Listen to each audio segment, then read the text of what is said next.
Hi, everyone, and welcome to my personal introduction and cultural diversity awareness presentation. To start off, I'm going to share a little bit about my educational journey. I graduated in 2016 with my bachelor's in elementary education with an emphasis in mathematics from Kansas State University. After college, I moved to Las Vegas, Nevada, where I began my teaching career working for the Clark County School District. I taught 2 years of fifth grade out there and 2 years of middle school math. As a result of COVID, I did have to move back to Kansas to be closer to family.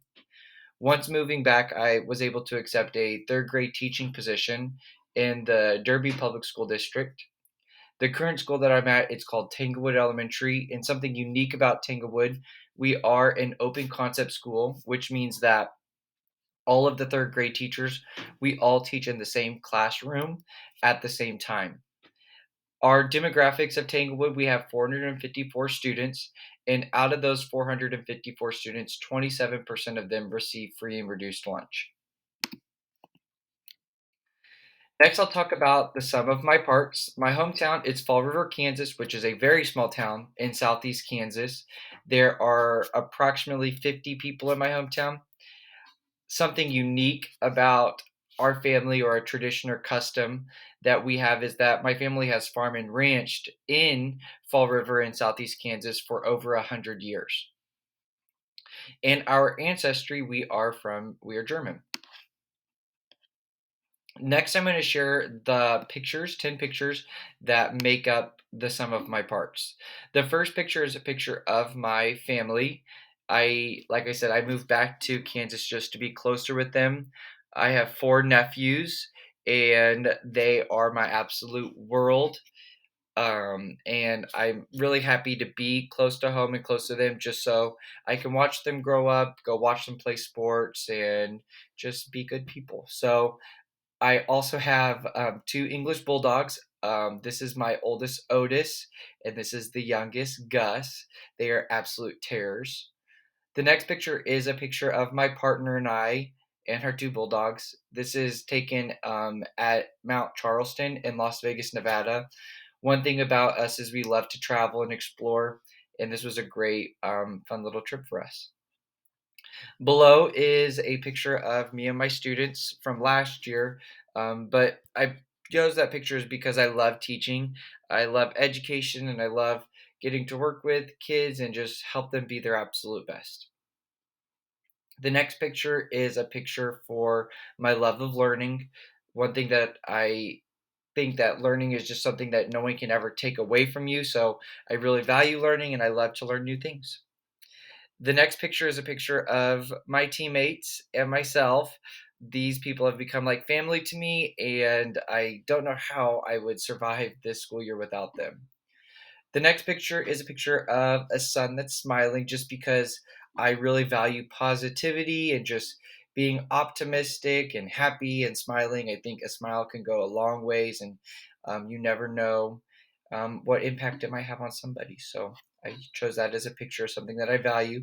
The next picture is a picture of the world traveling. And like I said before, my partner and I, we love to go explore new places, see new things, and that's something that I really value.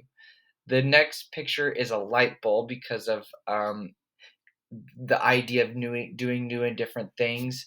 I mentioned before, I'm all about adventure and trying new things, so I thought a light bulb definitely would make up part of my puzzle. And then lastly, cooking.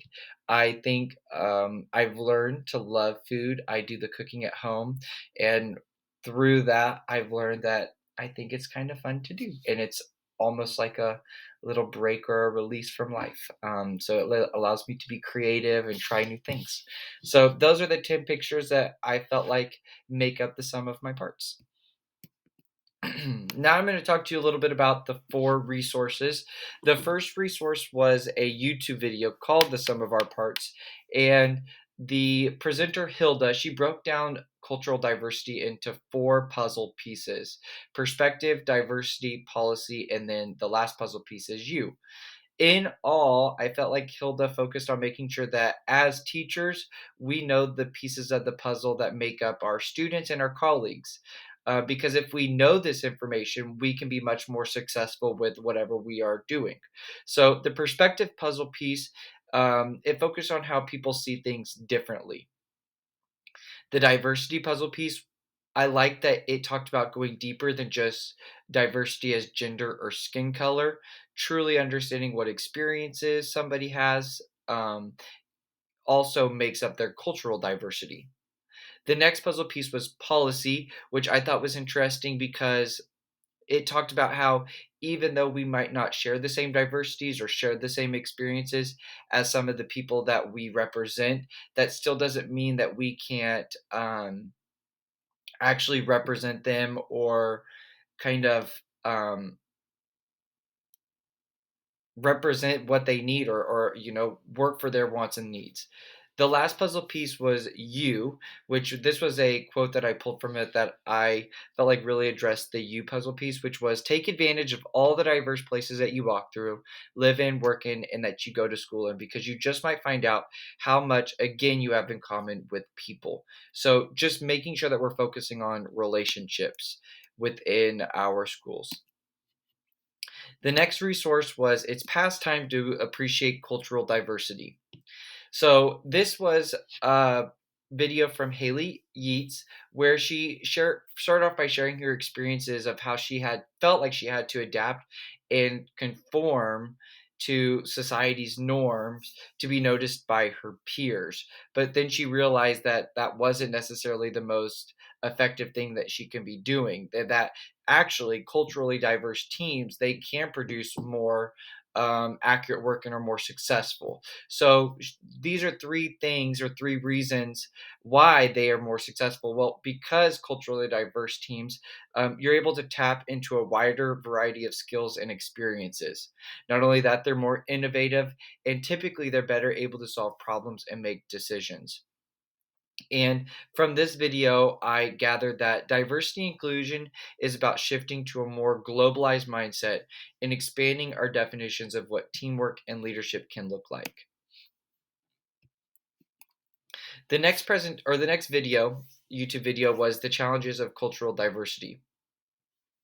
And in this video, it started off by sharing the statistics that 1 in 8 people are immigrants. So that statistic alone brought up the need to talk about cultural diversity.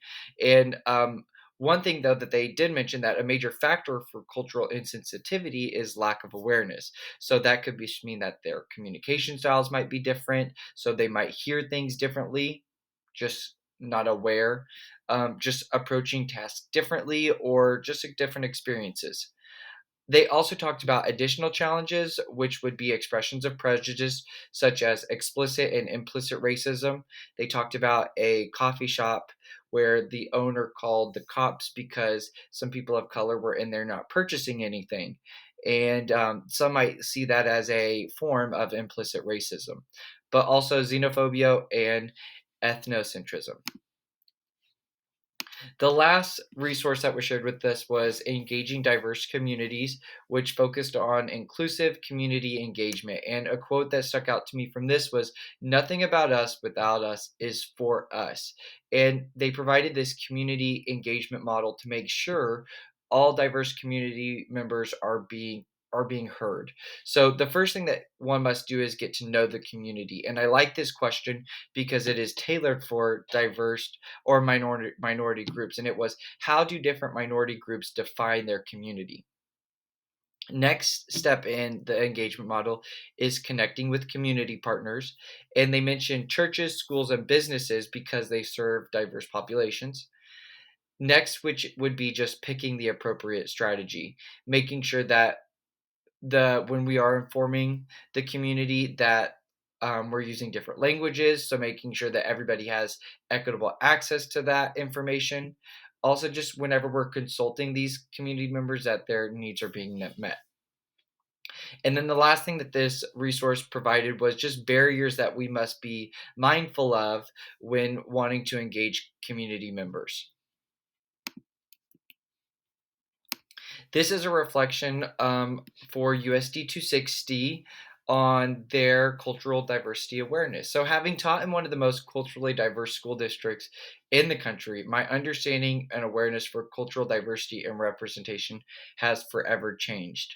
I remember taking a cultural diversity class in undergrad and then going to teach in Vegas, my like I felt like I was in culture shock. So, but one thing that was mentioned throughout all four resources that I do really believe is true was just moving past skin color and gender as diversity. When I think about the cultural capacity within our school district, I do believe this to be an area of improvement. So, as mentioned in the resources, when teams are more diverse, a result is greater success. And one thing that I think could be done to improve cultural diversity and representation is to do a cultural analysis to determine what experiences and skills people bring to the table. This is the reflection piece for this module. And then lastly, I have my references.